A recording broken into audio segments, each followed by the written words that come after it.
One of the great Michael Schumacher anecdotes was relayed by his professional soulmate, John Todt, in December 2017. Speaking at his absent friend's induction into the FIA's Hall of Fame in Paris, Todt recalled a moment in the months after Schumacher became the first Ferrari driver in a generation to win the Formula 1 title in 2000. Schumacher would later come to regard his championship climbing race at Suzuka as the greatest of his career, but as he surveyed the view from the summit of the mountain at the peak of his powers, he came to Todt with a question. Would it be possible, he asked tentatively, for a private test to be arranged at Ferrari's Fiorano test track? The reason? He needed reassurance. He needed to prove to himself that he was still fast enough, that he could still do it, that he still got it. He made his testing, Todt confirmed, and it was not too bad.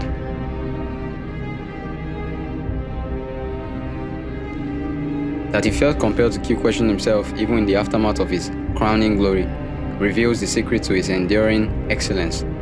Not that there was a secret as such. Schumacher was a hard worker, just like Cristiano Ronaldo. Well, no wonder we regard both as legends in their respective sports. Schumacher sometimes would take a glass-sided mobile gym to testing.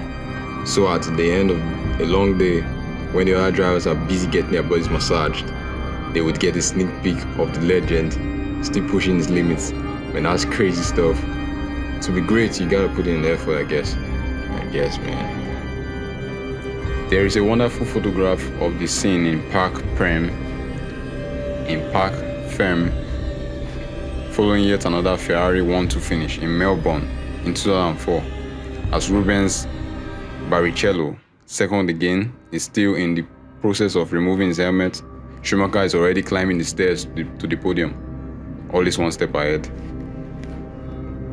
All that work was conducted with a human touch. Michael not only memorizing the names of his mechanics, but those of their wives and children. Simply being noticed by him, his eyes meeting theirs for a fleeting moment in the garage would have been enough to build a connection. At a point, he would become not a mere cog in the machine at Maranello, but the beating heart, the point around which Ferrari's entire world revolved.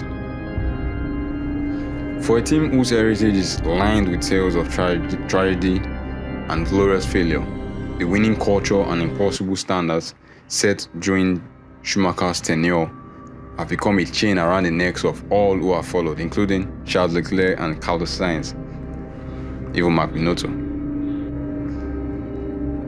Schumacher's career, of course, was not without its controversies and his collisions with Damon Hill and Jacques Villeneuve 1994 and Jerez 1997 respectively, as well as his blocking of the track at the climax of qualifying in Monte Carlo in 2006, are still regarded by some as coffee stains on a competitor's integrity.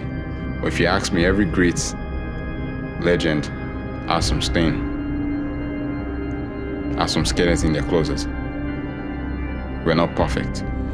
It is Mark Webber of all people who sat to Schumacher's left in a tense post-qualifying press conference at Monaco 06 with the most compelling explanation for what Braun politely describes as Michael's aberrations. At times, did he really have always the belief in himself that he was doing the right things? Webber asks during the Netflix documentary. Was there this paranoid perfection that he needed always to do more, to prove more to himself? Because ultimately, a lot of time, he was raising himself. He was battling himself that, have I done enough today? Do I want to do more? How am I going to destroy the opposition? What do I need to do to continue to be the main man?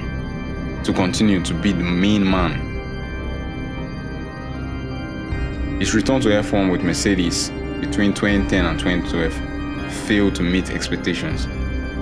Age and time had finally caught up with the man. Plus, he was gone for 4 years. And how differently Might those Mercedes years be remembered? Had he been allowed to keep the pole position he set on the streets of Monaco earlier that season? On that day in history, on one of the few circuits where the driver can still make a discernible difference, Schumacher at 43 was quicker than Sebastian in the Red Bull, Fernando in the Ferrari, Lewis in the McLaren, and Kimi in the Lotus.